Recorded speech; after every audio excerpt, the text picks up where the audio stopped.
Are you ready to get one or several dental implants to replace missing teeth?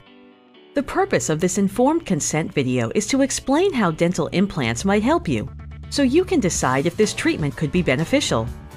During the next few minutes, we will explain how a dental implant works, the surgical procedures involved, as well as the alternatives to dental implants. No surgery is completely risk-free, so we will look at potential risks as well as the procedure for looking after your dental implants immediately after surgery. We'll begin with explaining how a dental implant functions. So what exactly are dental implants? Dental implants are a different way of replacing lost teeth, as they are fixed in your jawbone so they function more like a natural tooth. Implants can be used to replace a single tooth. They can replace several teeth to hold a fixed bridge, or they can be used to secure removable partial and full dentures. They can replace teeth lost to disease or teeth that may have been knocked out due to trauma, for example, when playing sports. Dental implants are ideal for replacing lost teeth, but it is important to know about the alternatives. These may include fixed bridges or removable full and partial dentures. Infected teeth that still have a good support within the jawbone may be saved through endodontic therapy, something that is better known as root canal therapy. Root-treated teeth can be fully restored with a post and crown. Ill-fitting dentures can be remade to provide a better fit, or it might be possible to reline them in order to keep the gums and jawbone healthy. Missing teeth should always be replaced, as otherwise the remaining teeth may move, causing the bite to collapse. Correcting this can be costly and difficult. Before deciding on dental implant treatment, your dentist will take a complete medical and dental evaluation and develop a plan.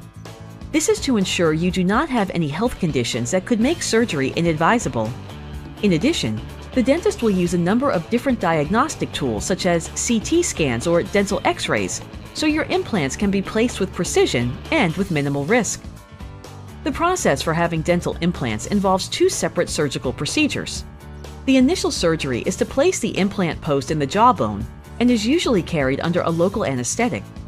An incision is made in the gum tissue before a hole is precisely created. The implant is placed into the hole and the gum is stitched shut. The site is left to heal so the implant post can integrate firmly with the jawbone. During this process, new bone cells will grow on and around the implant post, ensuring it cannot move and that it is strong enough to support a restoration. To assist healing, dental appliances should not be worn for the first few days after surgery, as it is important not to put pressure on the site. If you must use the appliance right away, it might be possible to adjust it so it does not touch the implant site, thus avoiding placing pressure on the implant. The second surgical procedure is shorter and takes place between 3 and 8 months later, at which stage the implant will be exposed and evaluated. This is a process to determine if the implant post has successfully locked into the jawbone.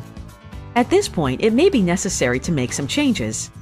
If the implant has failed to lock in, then it may need to be removed. Options at this stage can include changing the implant or placing the implant at a different area. If the implant post has been successful, then the second surgical procedure is to create an opening in the gum to expose the implant and placing a post known as a healing cap. This is so a tooth can be attached that will extend above the gum line into the mouth. The cap is used to shape the gum tissue to give support to the crown or bridge. The final phase is to thread a metal sleeve known as an abutment into the implant, and this will be used to hold the crown, bridge, or denture firmly in position. At this stage, your final prosthesis can be constructed. The fee for the final teeth is usually separate from the surgical fees. As we mentioned earlier, there is always some risk with any type of surgery. The risks associated with dental implants can be in the surgery or the tooth restoration. Surgical risks can include bleeding, infection, swelling, pain, temporary facial bruising following surgery. More severe but rare problems are bone fracturing in areas where the jaw is thin, muscle spasms, injuries to the temporomandibular joint, damage to tooth roots which may later need root canal treatments or need to be removed.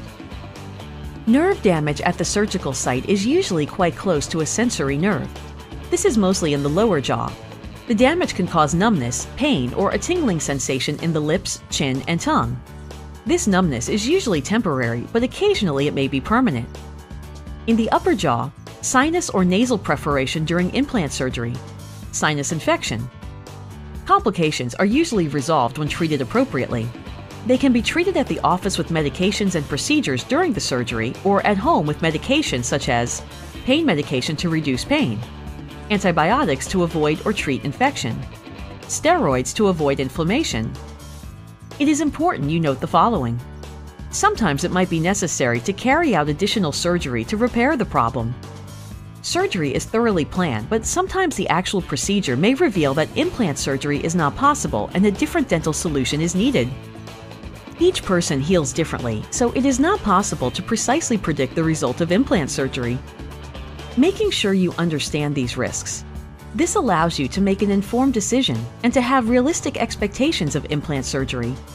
If you don't understand, ask for more explanations. Do not agree to have treatment before you understand and agree with the potential risks.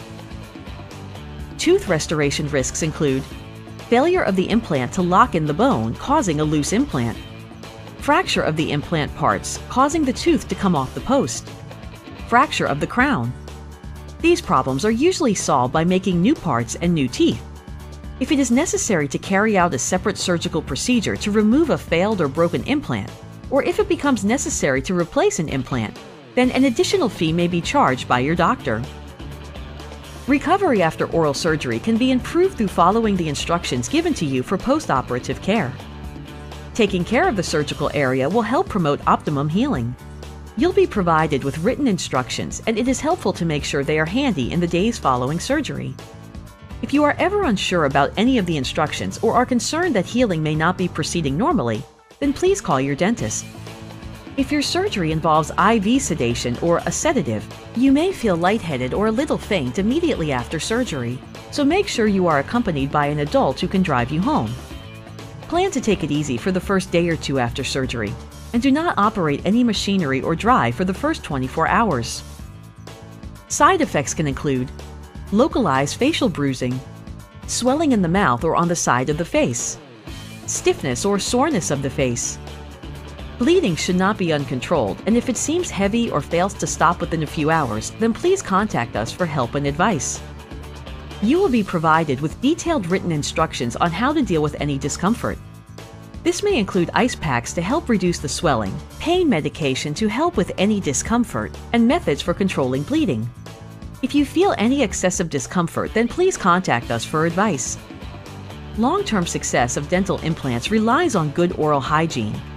It is important to regularly brush and floss the implants and to return to your dentist for checkups and cleanings. If any of the information in this video is not clear, or if you have further questions, then please don't hesitate to ask. As part of the informed consent process, you will be given a surgical consent form to read and sign for the implant surgery just described. Before you sign, it is important to make sure you understand all the procedures involved, as we want you to be able to make an informed decision about your treatment.